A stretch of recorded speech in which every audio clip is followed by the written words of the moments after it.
going to start by giving a few thanks, of course, but my presentation, let me just say that I'm honored to be in your presence. I have the opportunity to work with teaching artists, really for the last couple of years, and then be invited by Gary at the Philharmonic, and it is always a blessing for me because I end up learning more about myself by the time I leave your presence. So I'm here to share the art of culturally responsive education. I first want to say it's a 52-year field of research, so in no way can I really do justice to it in 45 minutes, but I will do my best, right, to share what I would say the basics or the 101 of it, and then give some comments in between. So I want to bring my student into the room with me, and she said that part of doing the work is getting others to do the work as well. And I want to first thank Piper Anderson for being such an incredible support of me and my work. Sister, you supported me, thank you, I'm losing my earrings too. You supported me, sister, before I really had a chance to know you, and I knew you from afar with the work that you did with young people who were incarcerated and supporting them and their families. So I want to say publicly that I love you and I respect you and I thank you so much. Thank you. I want to thank, of course, Gary Padmore. That is my brother. I'm just grateful for your invitation to the Philharmonic, for the support and the mentoring that you have been giving to me since we met. And I wouldn't know Gary if it wasn't for Paul Murphy. Paul, where are you? My brother, Paul Murphy, thank you for introducing me to Gary, because this is like changing my life, obviously, right? And I want to thank Tracy for hosting this today and for welcoming me into your home, and thank the dancers that got us started. Did I leave anyone out? I'd like to thank my mom. All right.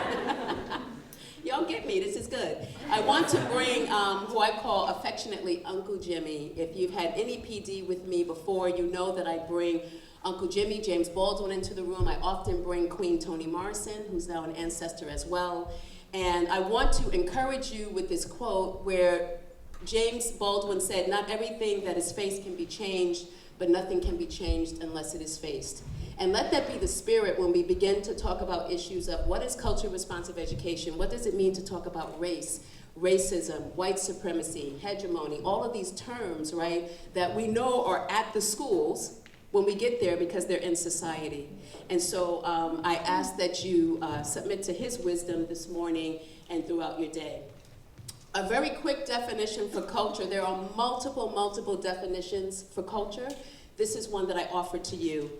Shared perceptions of a group's value, expectations, and norms, right? It reflects the way we give priorities to our goals. It reflects the way that we see the world. I'm going a little bit off script. Our ways of knowing, our ways of being. It's often how we cope with the world. And we also know that culture is shifting, right? So if you think about the young people that we work with, that we serve, we have the honor of serving, they are negotiating multiple cultures at the same time. So it's often what we may say popular culture, or culture that excites them through music, through dance, through affiliations, goth culture, skateboarding culture, hip hop culture. And then there's also the culture of the home. And that could be very varied. It could be multicultural within the home, where they are negotiating languages and ways of knowing and different types of foods, right? And then it's also the culture of the school. And the culture of the school is often at odds with the culture of the home and the popular culture that they embody. We often tell them that when you come into this space, this is the culture here. Take off your hat, do this, do that. And I'm not saying that we need structure, right? We all need structure, and young people need structure as well. But when it becomes more about controlling their bodies and not allowing them to bring themselves into the space, we have to begin to question, what are we really doing, right? What are we really teaching, and who are we really serving? Good morning, Nina. Good morning. So I'm going to give you 52-year history in about 5 seconds, okay? Y'all with me? Okay, so culturally relevant. 1983, Gloria Ladson Billings, her dissertation became a book called The Dream Keepers. In that beautiful piece of work, she followed 8 teachers I believe 5 were African American and 3 were white, and they were considered by their communities as exemplar teachers, specifically of African American boys. And so in that book, you are able to see what they do in their classroom, their philosophy, their beliefs about teaching, and the love that they have for the communities that they serve. And I want to give you really the short of my presentation. I'm pretty much a one-trick pony, if you will. Love is the answer for me. And that if we are not loving, if we do not love the children that we serve, even if we're only with them for a short period of time as teaching artists, then I want to submit that we're not fully serving them. Culturally responsive, Geneva Gay, around the same time, 85 or so, her work, and specifically her book, Culturally Responsive Theory and Practice, she expands it a bit much from Gloria Ladson-Billings, and she adds in language varieties. She also adds in children beyond the African American cultural milieu, right? So she adds in Hmong students and Latino students, and really takes a look at their culture and the languages that they speak and how that impacts the way that they interact with school. Right around 2011, Gloria Ladson, and often these are interchangeable, I should tell you. People often use culturally relevant, culturally responsive. I actually use culturally responsive after I saw a video with Geneva Gay, and she said, when you go to the doctor and there's something wrong with you, do you want the doctor to give you something that's relevant to your problem or responsive to your problem? So that kind of hit me, and I'm thinking, yes, and responsive is also a verb that keeps on going, because when things change, if we have a mindset of, and a heart, and a mind of being responsive, we're ready to change what needs to happen. So right around 2011 in Harvard Ed Review, Gloria Ladson-Billings passed the proverbial baton to Django Paris and Sammy Alim. And they have now broadened the field, and we talk more about culturally sustaining education. And in fact, New York City Department of Education, when it adopted its definition for CRE, it's CRSE. So it's culturally responsive, sustaining education. And that definition will actually shape the professional development that they will seek from vendors from now until hopefully beyond Carranza. And so some of the major players, James Banks and his wife, Cherry McGee Banks, were really the mother and father of the multicultural movement. That's the precursor to culturally responsive, relevant, sustaining education. And that was right around the 1970s. In the 60s, a lot of campuses were on fire. Black and Latino students said they want to see themselves in the curriculum. They were tired of reading just white authors and hearing history from just white perspectives. And so literally some of these campuses were on fire. Right here at CUNY, not far from here, students locked themselves right inside of the campus because they demanded a different type of curriculum. I don't have Sonia Nieto up here. I should. She is also a mother of multicultural education, focusing a lot on Latino students. Ladson-Billings, Christine Sleeter, Rich Milner, and Django Paris. So these are some of the leaders. So if you're interested in reading more about this, when you start investigating the field, you'll come across these names. So what is it? What is culturally responsive education? Geneva Gay offers this definition. She says it's an approach that empowers students intellectually, socially, emotionally, politically, by using cultural reference. We often don't think of children as being political in any way, right? But they are, even if it's not, thank goodness, Republican, Independent, Democratic at this point. They don't have that mindset, but they know when something is fair and when it's not fair. They know that when AP courses look predominantly white, even in a school that is predominantly students of color, and all of the white kids are in the AP courses, they know something's not right. They know if they've been funneled into special education and all of their courses are in the basement, and other students are having courses on the higher levels, politically they know that something is not right. So they have a sense of politics, and we often don't think that they do. But what culturally responsive education says, it recognizes that students have a political mindset, that they're aware of their social environment, right? That they are intellectually capable of having conversations about inequality and equity in ways that we do. We often don't want to venture there, and I'm going to talk a little bit about that in a minute. So I want to offer, I'm conflating this now, right? You see how I'm going back and forth. So even though I use the language culturally responsive from Geneva Gay, I pull from the tenets of Gloria Ladson-Billings. Her major 3 tenets is to always have high expectations, academic expectations. This is not a kumbaya, oh, let me learn about your culture, oh, that's so cute, I love you. Yes, love is important, but there's always high academic expectations that accompany that love. Cultural competency, the development of our own as teachers, cultural competency. I'm still learning. This is my 29th year of teaching. Yes, I know I look 29, thank you. And I move like I'm 17. Thank you, NDI dancers. I had a chance to show my thing this morning, right? But the cultural competency that is developed not just in the students, but in ourselves. Because what culturally responsive education does, it automatically opens our heart and our mind to the children who are in front of us.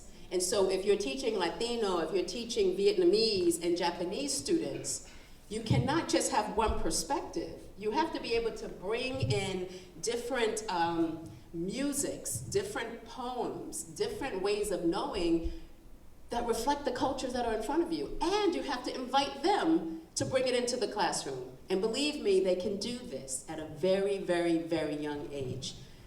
And the hardest part, for teachers in particular, is bullet number 3. Because to develop the socio-political consciousness of students means that you are inviting them to critically analyze everything, including your own teaching. Can I get an amen? Amen. Right.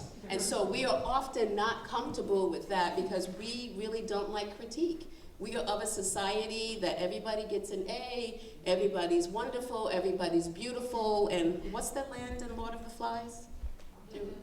What's this? Lake, you know, I'm an English teacher, this is quite embarrassing. So there's that land in the Lord of the Flies, right, that everything is wonderful, the men are strong, everybody's perfect. And because we have spent so much money on our degrees, and we're still paying for them, we feel like we should have that authority, and what we say goes. We don't always consciously do it, but subconsciously we understand the role of authority in the classroom, and sometimes that blocks us from being open to critique from our own students. But when we raise their socio-political consciousness, that's what we're inviting. So it requires vulnerability on our part, right, and humility to realize, as Maxine Green said, at the age of 96, I am what I'm not yet. That I'm still becoming, and my students can help me get to where I need to go. So why should we even bother teaching this way? First of all, it's beautiful, it's alive, it's challenging, it makes, I don't know, I'm set on fire. I didn't realize that I was teaching this. I was teaching this way, I think, for 10 years, and then I came across Geneva Gay's book. I'm like, oh, that's what I'm doing, right? So it makes my teaching more exciting. I think the reality is the children that we are serving are different. And not to draw back on nostalgia that our time was so wonderful and great, it's just a different time. It's just a different generation, and yes, social media and podcasts and video games do impact learning. They engage. I think about my own daughter, where she's talking to me, she's on the phone, she's doing her homework on the computer, and the music is playing. I said, Olivia, did you hear me? And she tells me exactly everything that I said. So, also populations in schools. There used to be districts that would be all white. That's hard to find, you know, and it's still white flight. You know, when people of color show up, people are still kind of getting closer. I'm telling you, people are going to start living in the jungle at this point. Because, I mean, where can you go?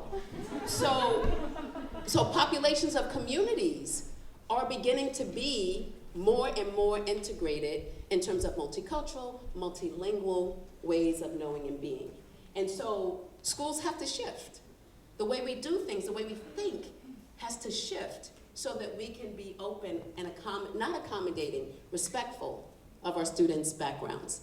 And remember NCLB, every child left behind? No, like when you were, right? Remember that. But the one thing that policy did for teachers or for schools, it did kind of bring out of the shadows those students who were marginalized and sort of forgotten. Our students who have varying abilities, or some may call disabilities. Suddenly they had to be counted. That even though the measurements were faulty in terms of these standardized tests, but they still had to be counted to say that they are learning something through some of these measurements. So NCLB did allow us to say all children have to be counted in a way that they were not before. And culturally responsive education does just that. You count, you matter, I see you. It's a humanizing pedagogy that allows us to be in community with the humans in front of us. So what keeps us from teaching this way? This was going to be interactive. I have to be mindful of my time, but over the years I've learned through my students and through teachers that I've worked with that these are the overriding themes. That many folks, those who in particular who identify as white, were really told, don't say black. No, don't say that. This colorblind, and Mika Pollack talks about that, her very, very important work where she looked at a high school where they had this sort of colorblind ideology. And really, as Christine Sleater offers us, when you have that ideology, you're saying that you don't see the child. So you've been taught, though, colorblind, just, I don't care what color you are. I just want you to read. I want you to dance. I want you to play that instrument. But no, what we're doing in saying that is negating all of the cultural beauty that that student brings to the dance, to the music, to the ways of knowing. And so the colorblind perspective often is in the way. And when people are raised this way, it's very difficult to disentangle, right? It's very difficult to talk about things when you were nurtured by your mom, your dad, your aunties that you love very much, but then you realize, wow, that was some racist, homophobic stuff that was said around the table, at Thanksgiving. So it is constantly for us as teachers, and I think we're capable more than anyone else of doing that unpacking and that interrupting of those scripts that were given to us. And I want to say that we have to do it if we're going to serve and love children. Lack of knowledge. If you are from a monocultural background, monolingual, and you have 15 different languages and cultures represented in your classroom, you feel that you don't know enough. And the beauty of culturally responsive education, because it's centered on humility and vulnerability, you don't have to know everything.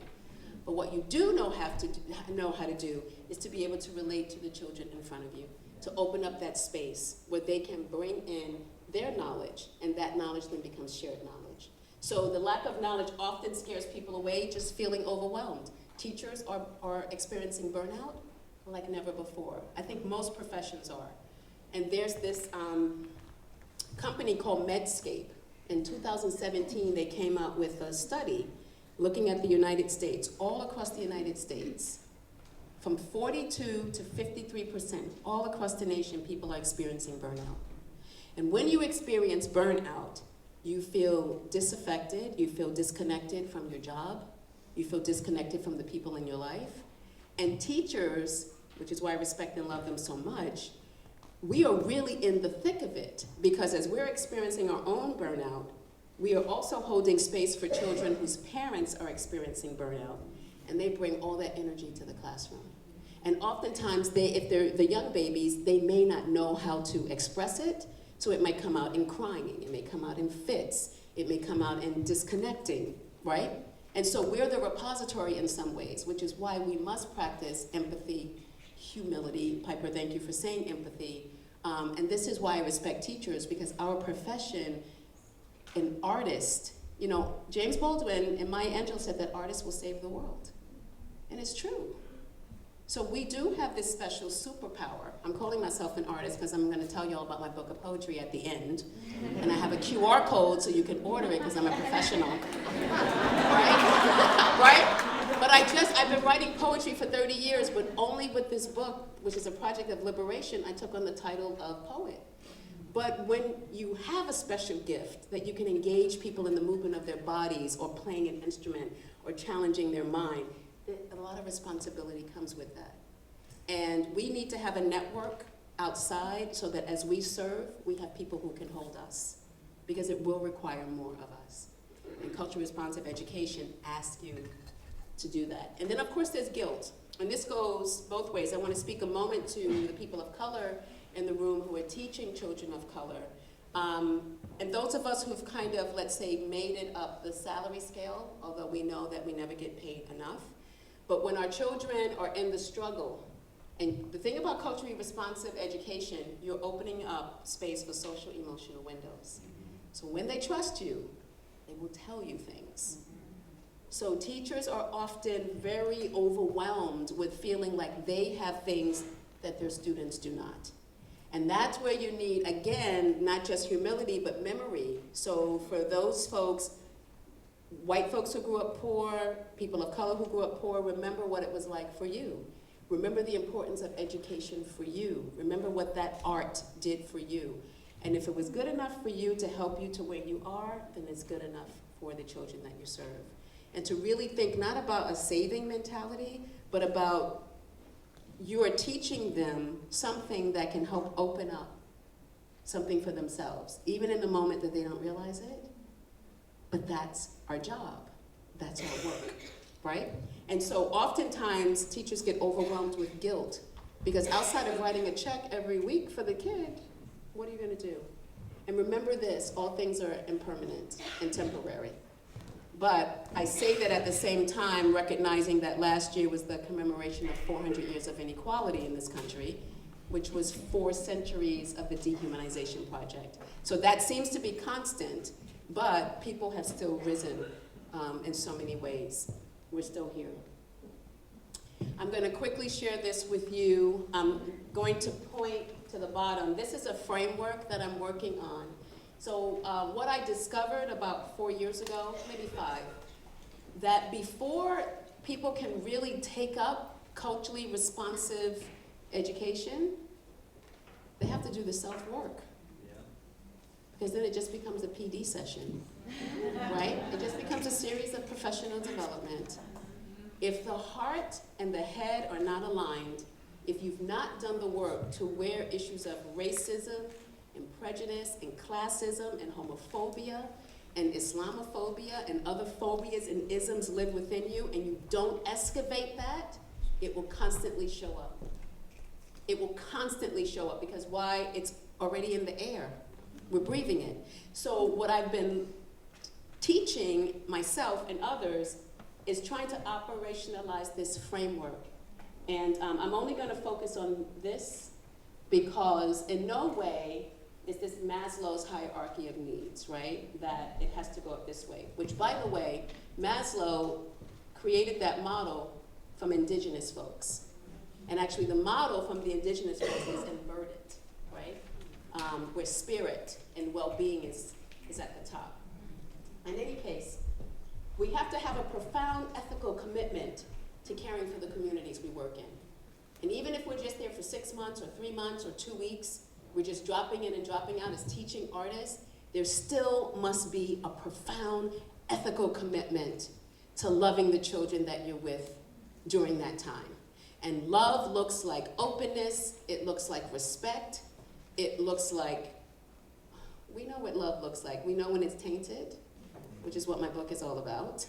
Love from the vortex. Okay, y'all. And we know also when it serves people well.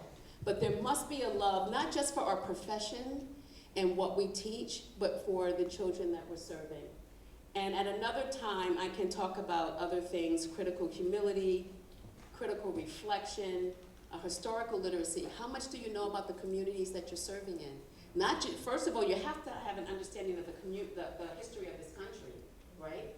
Because oftentimes we forget that. You know, we took sociology in college and we forget that this country, this world has been purposely structured so that communities are exactly as they are. But what we do is we have historical amnesia, and we always blame the families, the communities, right? But with the historical literacy, you're always remembering the structures that we're living within, and you're also learning and respecting the deep and rich contextual historical forces that shape that particular community. The community of the world, the community of the US, the community of that neighborhood, the community of the school. And then the last two things I'll say is this archaeology of the self. This is what I think it takes to move our practice. It has to be that deep work, and that's ongoing. It's not 1 or 2 or even 10 sessions. And my hope is that when people engage in the archaeology of the self, that they will interrupt their racist, homophobic, all of those poisonous practices that get in between looking at our students and other people as humans. You know what? I have a portable speaker, but you know what I'm going to do? I'm going to play it. Oh, it's coming. Well, as it's coming, let me ask, because I've been doing a lot of talking. How are we feeling? How is this landing with us? Any comments, feelings? Let's hear you. I want to hear your voices. Somebody. Affirming. Affirming. Who said that? Affirming. What's your name? Krista. Hi, Krista. Hi. I'm a parent of 3 kids, and I'm hearing this a lot as a parent and an educator. So it's landing in both places. Okay, what's your name? Alexandra. Thank you, Alexandra. Other thoughts? You know I'm looking at you because that hat is so fly. That hat, let me do a 2-step. Wow. Anything you want to share? You know, you speak in such a joyful way that I feel like I'm talking to someone that's in my family. And it's just easy to listen to what you're saying. And I mean, outside of being affirming, I think it's so colorful how you're bringing this to us and how you're breaking it down. I love it. I love what you're saying. All of it. Thank you, May it hit your heart, right? Yes, absolutely. Yes. You are a reflection of what you are teaching. The way that you are speaking to us, you are reflecting what you are talking about. And so it makes it palatable, it makes it believable, and I just want to say, about time. Thank you. Yeah. Wow. Thank you. Thank you. I appreciate y'all. And I hope you appreciate this video, because artists are dope, y'all. For real. Everything from drinks on the floor to blood. So was there? Again, this is graphic video. We know Sterling was armed and things escalated. Rallied before the meeting, trying to sway the decision maker. Involved in his murder. You look at the video showing a deadly officer-involved shooting in Louisiana. Graphic body cam and dash cam video of an officer-involved shooting where an unarmed black teenager was killed by police.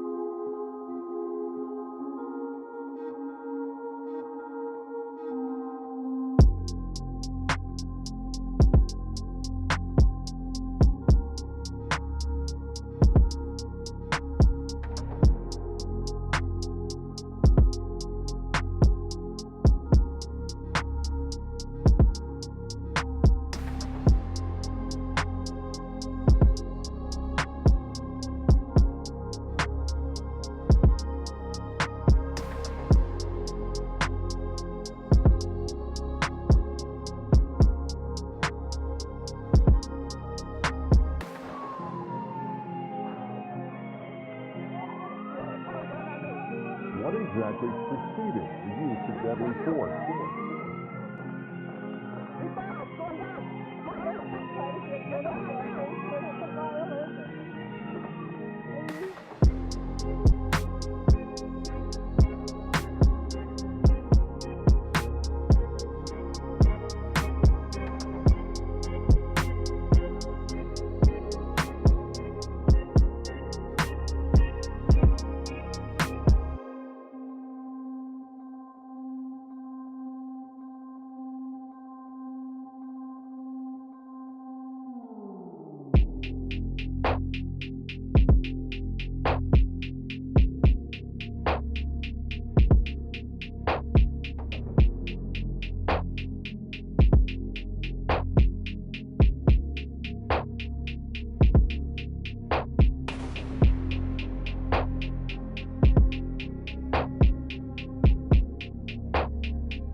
history. We are learning more, though, about who did it. What more have you been able to learn?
To kind of clap from that, right? But at the same time, it deserves the respect for the beauty. If we had time, I would be asking you to turn and talk, but I want you to carry that piece of art with you throughout the day, and I show it for this reason, that our former New York City chancellor, and this is what culturally responsive education opens up for, to have these kinds of conversations that are happening in reality, that are affecting students. She said, as painful as these events are, I strongly believe that as New York City educators and parents, we have the moral obligation to address the difficult questions about race, violence, and guns, and to engage students in the critical work of healing our country. We must not avoid these tough conversations. They are necessary if we hope to build a just society for all. And so, in using art with a culturally responsive lens, it opens up the opportunity to talk about issues in society, to talk about ourselves, family, about joy and pain, about trauma and recovery, and also academics. So history, historical literacy, which is part of my paradigm, can be taught through art and open up conversations about the history of the country and the connections to present day, right? Historical literacy through media, right? Through documentaries, powerful documentaries. I'm Not Your Negro and Ava DuVernay's When They See Us, about the Central Park Five. Visual literacy. These are exercises I do with my students. Take a minute to free write. What do you see? That opens up conversations, right, about where students are in terms of their identity and their experiences. Just really using art or music or dance in this very powerful way. And using arts through a culturally responsive lens, for those of you who've not yet listened to Chimamanda Adichie's Danger of a Single Story, please put it on like your Friday night watch list. It is powerful. And what I'm saying is culturally responsive education opens up a lens to eradicate the single stories that we write about children and their communities, that we have been writing in the case of, I would say, Black folks, for 4 centuries in this country, and for Latinos going all the way back, and our indigenous brothers and sisters, who we tend to erase altogether. It allows us to tell our stories. I use the Where I'm From poem, and for those of you who might be interested in doing this in your classroom, I use Willie Perdomo's Where I'm From. I use George Ella Lyons' Where I'm From. I'm a woman of the hip hop movement, so I use Diggable Planets, Where I'm From. And multimedia, in a multimedia way, I put all of those pieces together, and then my students, of course, write their Where I'm From poems, and we open up space to talk about where we're from, but also where we are going. And so this is the plug for the book. And part of my, my pyramid, the archaeology of the self, what I want to say is that the archaeology of the self is not just done in our work. It's also done in our personal lives. And so for me, the last 4 years of my life, around this idea of pursuing love, I've been divorced 10 years, and it's a trip out there, y'all, for those of you on the dating scene. So I learned a couple of things over the 4 years, and I've been writing poetry again for 30 years. Some of these poems are about 15 years old, but the last batch of 40 of them were written in the last 2 years. And so I share this. It's very raw, it's very vulnerable. It's my archaeological dig around love and intimacy. And so I'll just have it up there. Definitely you don't have to. And usually I would bring postcards, because I have a postcard where I have put a stamp on it, a love stamp, of course, and asking you to send a love note to someone you care about. But there's also the QR code to learn more about the book. And also, I'm going to do readings. I'm going to go on a 12-city tour, and I will be reading at a Black or Brown-owned cafe, a local library, or an academic institution. My goal is to bring the conversation of love into the academy. It is such a cold place sometimes, and our students and some of our colleagues need love. Amen to that. And so that's the end. What I want to say is that responsiveness in schools, we use strategies that help students to plan and think concretely about their future. They're examining the present, they're projecting to the future, they're relying on their lives and their experiences to get there. Providing culturally responsive professional development for teachers and staff is important, so I'm hoping that you're in schools where you will hear more of this because of Karanta and the way things are going, and Nina's gonna talk a whole lot more about that later. Absolutely, beautiful stuff that she's bringing. And I also wanna say that it shows students how academic knowledge can be applied to real world issues and things that they care about. And that is it. I wanna bring my friend Edwin Mayorga into this. And Edwin said that I fight for the creation of a more just world. When you come across my photo, remember that while the world is often an ugly place as it is, remain hopeful in the radical possibilities that come from working together in the beautiful struggle. We are indeed in a struggle. We have always been in a struggle. Teachers understand that. Sometimes we're in our own struggle. And so I hope that today you are willing to do that work, to take the deep dive, to struggle with where your phobias and your isms are, and eradicate them so that you can serve the children in the way they deserve to be served. And with that, that's it. We don't have time to, I just wanted to get a picture of dance up there. If we have more time, we would be doing popcorn style, what struck you, carry it with you for the day. And I thank you so much for your time. What a pleasure to be with you.